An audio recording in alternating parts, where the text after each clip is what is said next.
क्या होती है friction? It is an opposing force, पहले डिफाइन पढ़ो। It is an opposing force that comes into play when one body moves या slide करे और try to move over the surface of another body। मतलब क्या है इस बात का? अगर कोई ऑब्जेक्ट किसी सरफेस के ऊपर अगर रेस्ट पे रखा हुआ है उसमें कोई फ्रिक्शन नहीं होता, क्योंकि उसका तो सिर्फ वेट लग रहा है सरफेस के ऊपर, इसमें कोई फ्रिक्शन नहीं है।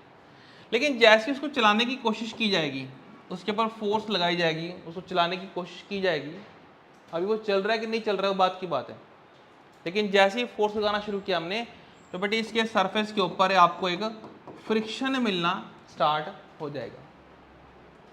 ठीक है, तो ये बोला यहाँ पे कि फ्रिक्शन एक अपोजिंग फोर्स है। मतलब कि देखो फोर्स मैं लगा रहा हूँ इसके ऊपर इस तरफ, अगर इसमें मोशन आएगा तो इस तरफ आएगा, लेकिन इसके रिवर्स डायरेक्शन में, इसके ऑपोजिट डायरेक्शन में क्या आएगी? फ्रिक्शन आएगी। वो कब आ रही है?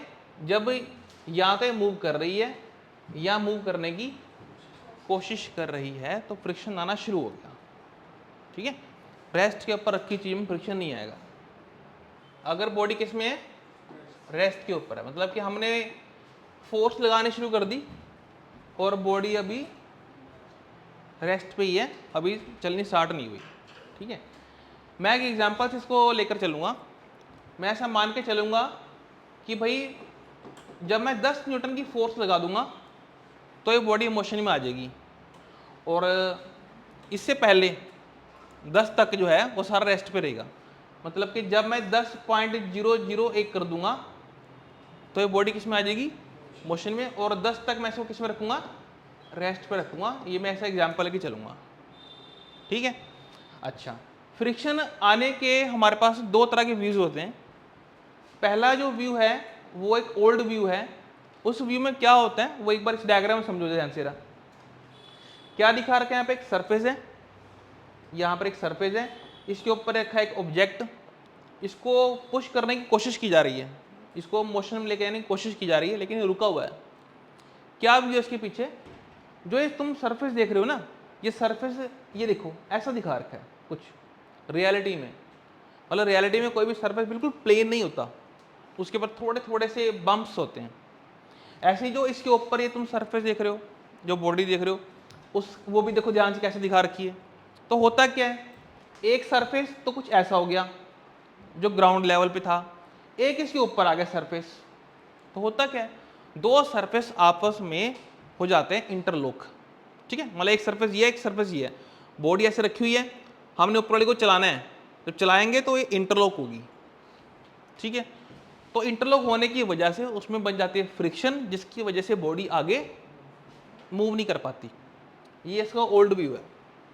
और एक इसका मॉडर्न व्यू आता है। मॉडर्न व्यू में क्या बोल देते हैं?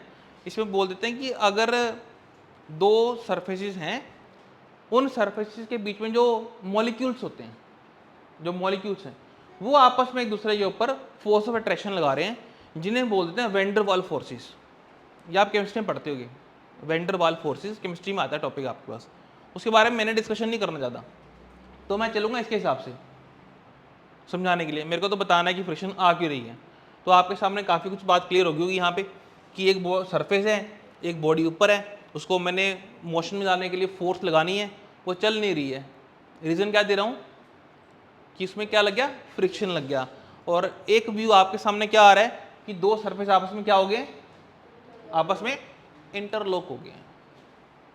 होगी बात क्लियर है तक? अब स्टैटिक फ्रिक्शन में चलता हूं मैं। देखो स्टैटिक फ्रिक्शन के दो टाइप होते हैं। कौन से? Self adjusting friction. जैसा कि नाम बता रहा है, ये वो फ्रिक्शन है जो अपने आप को एडजस्ट करेगा, खुद ब खुद एडजस्ट होगा, नाम है सेल्फ एडजस्टिंग उसका। और दूसरा कौन सा है? लिमिटिंग फ्रिक्शन है। एग्जांपल से समझते हैं, सारा समझ आ जाएगा। देखो यहीं पर एग्जांपल ही चलते हैं।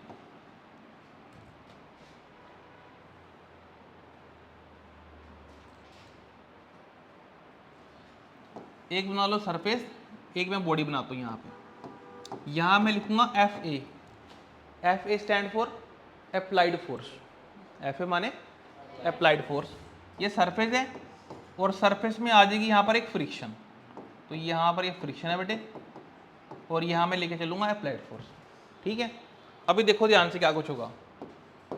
ये एफ ए लिख देता हूँ, यहाँ पे मैं एफ लिख देता हूँ। शिवन बेटा देख ले, बार बता रही हो। हाँ जी, एफ ए मैंने लगाया 1 न्यूटन, इस बॉडी को चलाना है। एग्जाम्पल वही लेके चलूँगा 10 न्यूटन वाला। मैंने 1 न्यूटन लगा दिया, एफ ए ये लगी यहाँ पर 1 न्यूटन, बॉडी नहीं चल रही। इसका मतलब कि आगे से फ्रिक्शन कितना मिला होगा, वो भी 1 न्यूटन मिला। कारण क्या है, न्यूटन का थर्ड लॉ, कि आपने लगाया एक्शन इधर, बदले में मिल गया रिएक्शन। तो अगर हमने 1 न्यूटन लगाया है तो सामने से जो फ्रिक्शन है वो भी हमारे को कितना मिल गया, 1 मिल गया। बॉडी चल नहीं रही। हमने लगाया 2 न्यूटन और बॉडी नहीं चल रही, इसका मतलब साफ है कि सामने से भी कितना मिल रहा है, 2 मिल रहा है। तो यहाँ पर फ्रिक्शन दोबारा 2 आ गया। ठीक है, मैं 3 लगा रहा हूँ, सामने 3 मिल रहा है। करते करते काम कब तक हो रहा है बेटे, ये काम 10 तक होगा। ये यहाँ भी 10 दे दिया मैंने, यहाँ भी 10 दे दिया, बॉडी अभी चल ही नहीं रही है। ठीक है, बॉडी अभी चल ही नहीं रही, लेकिन ये मुझे पता लग गया अगर मैं 4 लगाऊंगा सामने से मुझे 4 मिलेगा, 5 लगाऊंगा सामने से 5 मिलेगा। तो सामने से जो फ्रिक्शन है वो अपने आप को क्या करता जा रहा है, एडजस्ट करता जा रहा है, जिसकी वजह से मैंने नाम क्या डाल दिया उसका, सेल्फ एडजस्टिंग फ्रिक्शन। लेकिन हर एक बॉडी की अपनी लिमिट होती है ना। जैसे इलेक्ट्रिशियन है यहाँ पे, अगर मैंने इसको खींचना है तो छोटी मोटी फोर्स है तो खींच भी नहीं रहा है, ठीक है ना, ठीक ठाक फोर्स लगेगी तो ही थोड़ा खींच पाया इसको मैं। मतलब कि इसकी लिमिट पूरी होगी ना। एक टाइम ऐसा आया मैंने इतनी फोर्स लगानी शुरू कर दी कि वो चलने लग गया, वही काम इसके साथ होगा। ये हमें कब तक रोकेगा, जब तक उसकी लिमिट क्रॉस नहीं हो जाती। तो 10 तक पहुंच करके ना इसकी लिमिट क्रॉस होगी। अब तुमने जब 10.001 न्यूटन फोर्स लगाया तो बॉडी किस में आ गई, मोशन में आ जाएगी। तो 10 तक क्या इसकी लिमिट है रुकने की इसकी, कि इसके ऊपर ये फ्रिक्शन नहीं लगा सकता, सिर्फ 10 न्यूटन तक लगा सकता मैक्सिमम फ्रिक्शन। तो लिमिटिंग फ्रिक्शन क्या होता है बेटे, मैक्सिमम अपोजिंग फोर्स। कौन सी फोर्स, मैक्सिमम अपोजिंग फोर्स। जहां तक बॉडी रेस्ट पे रहेगी वो क्या कहलाएगा, उसका लिमिटिंग फ्रिक्शन कहलाएगा। ठीक है, अब एक बार इसकी define, maximum opposite force, maximum opposite force है, इस पर बॉडी चलने लग जाएगी। अभी चल नहीं रही है, ये सारा स्टैटिक चल रहा है अभी। ठीक है, अच्छा थर्ड नोट कर लो बेटे, हेडिंग लिख लो थर्ड का, काइनेटिक फ्रिक्शन। काइनेटिक फ्रिक्शन नाम से ही पता लग जाएगा आपको। एक बॉडी चलने लग गई, एक बॉडी मोशन में आ गई। ठीक है, अब एक बात और थोड़ा ध्यान रखना, देखो मैं यहाँ पे बता देता हूँ आपको। मान लो ये बॉडी मोशन में है, अगर ये बॉडी मोशन में है तो सामने की तरफ इसके ऊपर एक अप्लाइड फोर्स लग रही होगी। एग्जाम्पल लेके चल रहा हूँ 15 न्यूटन की। ठीक है, बॉडी किस में है, मोशन में है, कितनी अप्लाइड फोर्स लग रही है, ठीक है। अब तुम आंसर दो मुझे, इसमें फ्रिक्शन कितना होना चाहिए, अंदाजे से बोल दो, आइडिया से बोलो कितना फ्रिक्शन लग रहा होगा कि बॉडी चलती भी रहे। 14 दे दिया, तुम्हारे दिमाग में ये, ज़्यादातर बच्चों के दिमाग में ये ऑप्शन आ रहा है, 14 भी आ रहा है 15 भी आ रहा है। ठीक है ना, 16 तो होगा ही नहीं, 16 कैसे लग जाएगा, अप्लाइड फोर्स ज़्यादा फ्रिक्शन नहीं लगेगा। अच्छा चलो ये दो ही हैं, वो दो ही ऑप्शन है। अब क्या कहते हो कौन सा सही है इनमें से, 14 सही है। ठीक है ना, अब देखो सुनो, यहाँ पर बेटे दोनों सही हैं। अब दोनों सही हैं, उसका कारण सुनो क्या है।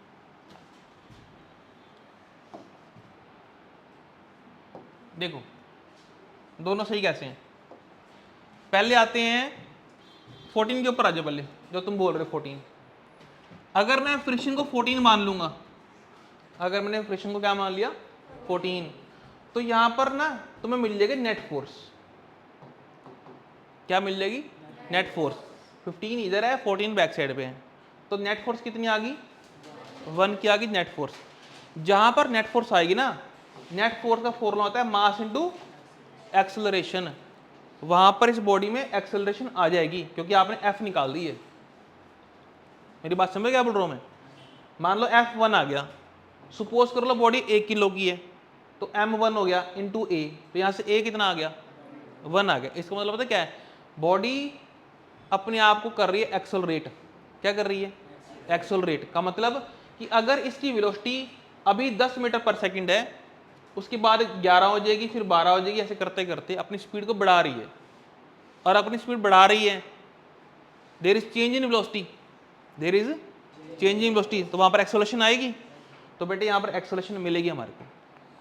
तो याद रखना, अगर नेट फोर्स कुछ बनेगा तो एक्सेलरेशन आ जाएगी, क्योंकि तुमको सिर्फ ये फॉर्मूला याद करना है, F equal to M into A का। और इसमें F क्या होती है? नेट फोर्स होती है। F क्या होती है? Net force. और नेट फोर्स अगर आ रही है तो एक्सेलरेशन भी तो आ रही होगी। ठीक है, चलो ये तुम्हारे मैक्सिमम के आंसर थे 14 के। अब आ जाओ नेक्स्ट पे बात कर लेते हैं, 15 पे क्या होगा। देखो जी, अप्लाइड फोर्स 15 लगा दी बेटे, और फ्रिक्शन जो है ना ये भी मिल गया 15 हमारे को। ये बातें कई बार डिस्कस होंगी आगे चल के भी। अब बताओ नेट फोर्स कितनी है? इसको देखो डायग्राम को बेटे, इसको देखो सारे बच्चे, भव्या नेट फोर्स कितनी है? 0। बेटे अगर नेट फोर्स 0 हो जाए, अगर नेट फोर्स 0 हो जाए तो F equal to M into A का फॉर्मूला, F 0 होगी बेटे, तो A कितनी आई? तो एक्सेलरेशन 0 आ गई ना। क्या आ गया? एक्सेलरेशन। इसके दो आंसर हो सकते हैं, या तो बॉडी रेस्ट पे ही है तभी उसकी एक्सेलरेशन 0 है, और या फिर बॉडी यूनिफॉर्म मोशन में है। यूनिफॉर्म मोशन में मतलब मान लो ये बॉडी 10 मीटर पर सेकंड की स्पीड पे चलती ही जा रही है, एट एवरी सेकंड इसकी वेलोसिटी 10 है। 1 second, 2 second, 3 second, 4 second, velocity कितनी है? 10। चेंजिंग वेलोसिटी कितना आया? 0। Changing velocity, acceleration 0। तो बॉडी में क्या आ गया? यूनिफॉर्म मोशन आ गया। क्या आ गया?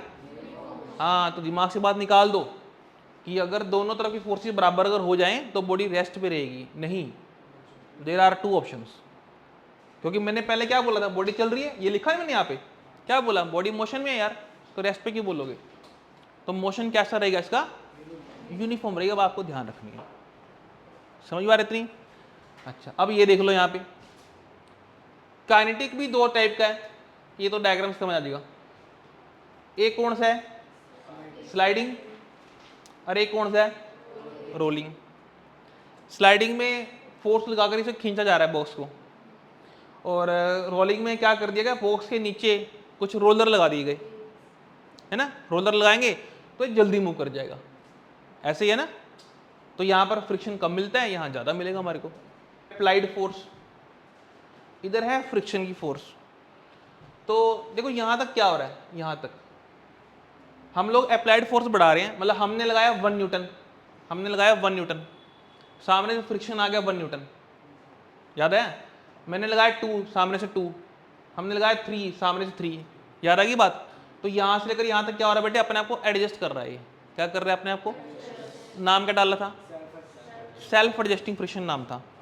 बच्चे एक टाइम ऐसा आया, एक टाइम ऐसा आया जब उसकी लिमिट पहुंच गई। क्या पहुंच गया था इसकी? इसका नाम क्या था? लिमिटिंग फ्रिक्शन, FL था। लिमिटिंग फ्रिक्शन था FL, ठीक है। ये काइनेटिक आ गया। अब तुम देखो ध्यान से, मैंने तुम्हें एक बात बोली थी कि 10 न्यूटन तक तो कोई बॉडी का लिमिटिंग फ्रिक्शन था, और मैंने कहा था कि 10 से ज्यादा लगाते ही क्या आ जाएगा उसमें? काइनेटिक आ जाएगा। कैसा आ गया? काइनेटिक। तो थोड़ा ज्यादा है ना, लेकिन यार ग्राफ देखना, काइनेटिक कम क्यों है?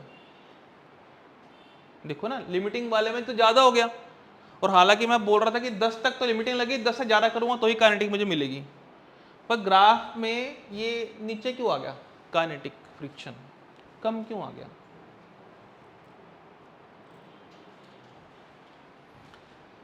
अब मैं बोलूं, जब स्टैटिक फ्रिक्शन था, जब स्टैटिक फ्रिक्शन था तो दो बॉडी का सरफेस आपस में इंटरलॉक था, तो मैं उसकी इंटरलॉकिंग तोड़नी थी, इसलिए ज्यादा फोर्स लग रही थी हमारे पास, ज्यादा फोर्स लग रही। एक बार आपने उसको तोड़ दिया, आपने इंटरलॉक को, अब बॉडी दूसरे के ऊपर मोशन में आ गई है। जब वो मोशन में आ गई तो इंटरलॉकिंग बहुत कम हो गई है उसकी। जब बहुत कम हो गई है ना, तो जब वो चल रही है तो फ्रिक्शन कम मिलता है, और कम मिलने वजह से नीचे आ गए। ठीक, ये ऑब्जेक्ट पड़ा हुआ है, ऑब्जेक्ट का जो वेट है mg वो लग रहा है डाउनवर्ड, और इसमें लगी एक नॉर्मल, ये लग गया इसमें नॉर्मल, वेट दिखा दिया मैंने, n दिखा दिया इसके अंदर, ठीक है। और एक काम करो बेटे, इसमें इधर दिखा दो अप्लाइड फोर्स, ये अप्लाइड फोर्स है, और इसमें इस तरफ क्या आ जाएगी, फ्रिक्शन आ जाएगी। सपोज करो बॉडी रेस्ट पे है, बॉडी किस पे है, रेस्ट पे है, तो रेस्ट वाली बॉडी के लिए मेरे पास दो ऑप्शन है, या तो मैं दिखाऊंगा सेल्फ एडजस्टिंग या मैं दिखाऊंगा लिमिटिंग। तो मैं आपको बताऊं मैक्सिमम केसेस में ना हम लेके चलते हैं लिमिटिंग फ्रिक्शन। क्या लेके चलना है, लिमिटिंग लेके चलना है जब तक बॉडी रेस्ट पे है, ठीक है। ओके, अब बनाते हैं बेटा इसका लो, इसका कि इसका फर्स्ट लो बना कैसे। लो देखो मेरा एग्जाम्पल से समझो बात को। यहां पर एक बॉडी है, मान लो 10 kg की है, ठीक है, और मैं मान के चलूंगा 1 किलो के लिए 1 न्यूटन की फोर्स लगेगी इसको मोशन में लाने के लिए। तो 10 kg का ऑब्जेक्ट है, 10 kg का मास है, इसको मैंने चलाना है, कितनी फोर्स लगेगी, कितनी फोर्स लगी, 10 न्यूटन लगी फोर्स। 10 किलो का ऑब्जेक्ट था, 10 न्यूटन लगाए तो बॉडी चलेगी। अच्छा आप सोच के देखो, मान लो एक बॉडी है जिसका मास है 20 किलो, 20 किलो, इसको भी मैंने चलाना है, अब कितनी फोर्स लगेगी, अब लगेगी 20 या 20 से कम लगेगी।